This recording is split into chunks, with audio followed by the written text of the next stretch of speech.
This is Lisa from Mobile Tech Review, and this is the HP Omen X2S. Clever there, 2S means two screens. So I've had this for a while in for review, and I'm sorry it took me a while to get to it, but it seems super relevant right now because so many two-screen devices have come out are folding screens. The Galaxy Fold, we've seen the Microsoft Neo and Duo, for example, and the Asus ZenBook Pro Duo we reviewed, which kind of in a way really is going to hurt the Omen. We're going to look at it now. This video is sponsored by Squarespace. From websites and online stores to marketing and analytic tools, they're your one-stop place to start your online business. So HP has a couple of line of gaming laptops. We have the Pavilion gaming line, we have the regular Omen line, we have an example of that, and then we have the Omen X, which is a high-end line. So this is a pricey piece that seeks to go after those thin and light 15-inch gaming laptops like the Gigabyte Aero 15, for example, the Razer Blade 15, you get the idea. It has a distinctive HP look with the kind of cut corners on it. It's kind of neat looking. It is a little gamery, but it's less flashy looking and a little more mature and a little more high class looking than the lower end Omen laptops. Inside you've got Intel 9th generation 45 watt 6 and 8 core CPUs. You can get the usual standby, the Core i7 9750H CPU, or you can get a Core i9, and that's 8 cores. It's not the overclockable variety.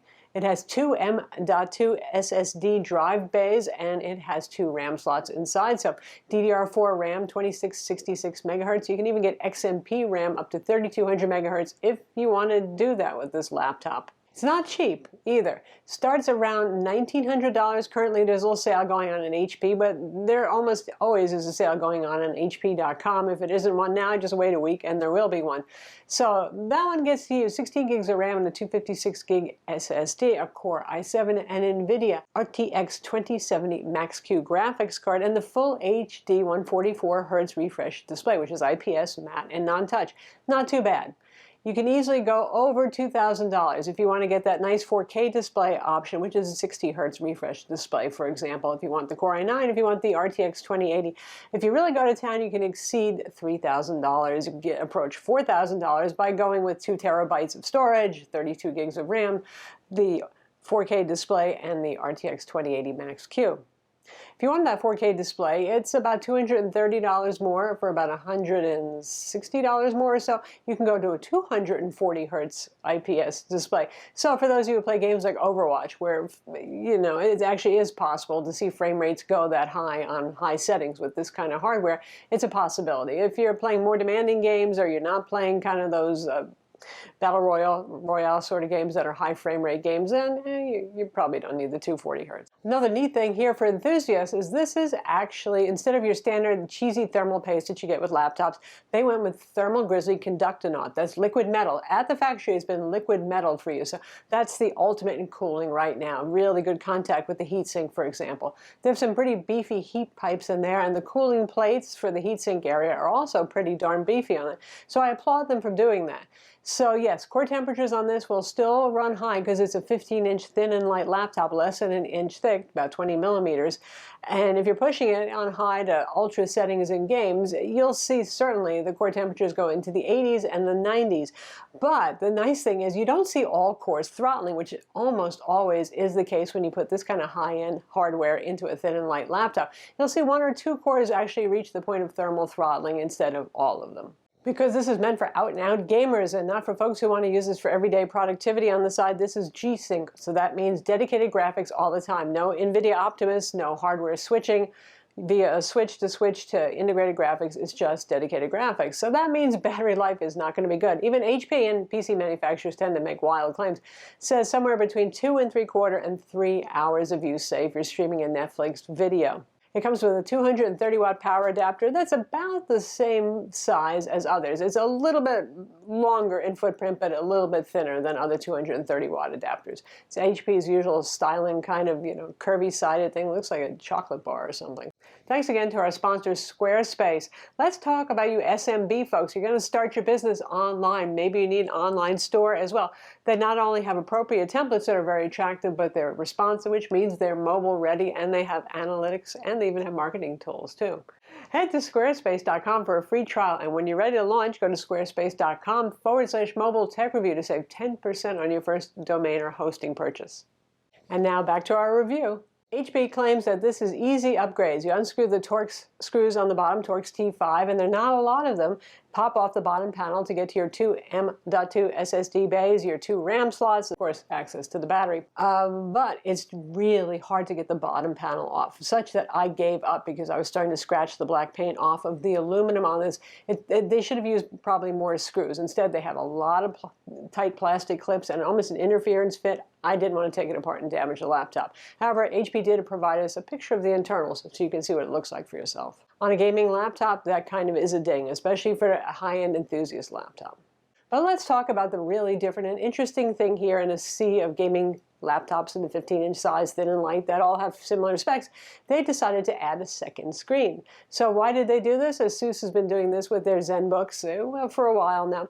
Well, they did this because user research, they found out a lot of people are using their phones next to their laptops while they're playing games. Either you're watching a walkthrough, reading a walkthrough, doing some Twitch, maybe you're Discord chatting, maybe you're watching a Twitch stream, whatever it is. So they figured, hey, now you don't need to do that. You have this 6-inch IPS screen here, which is about the size of a phone, and it's a touch screen, so you can use that instead. The problem is, if you're going to replace something like a phone, you have to replace it with something better. The nice thing about a phone is it's small. You can put it anywhere you want, prop it up, have it easy to reach.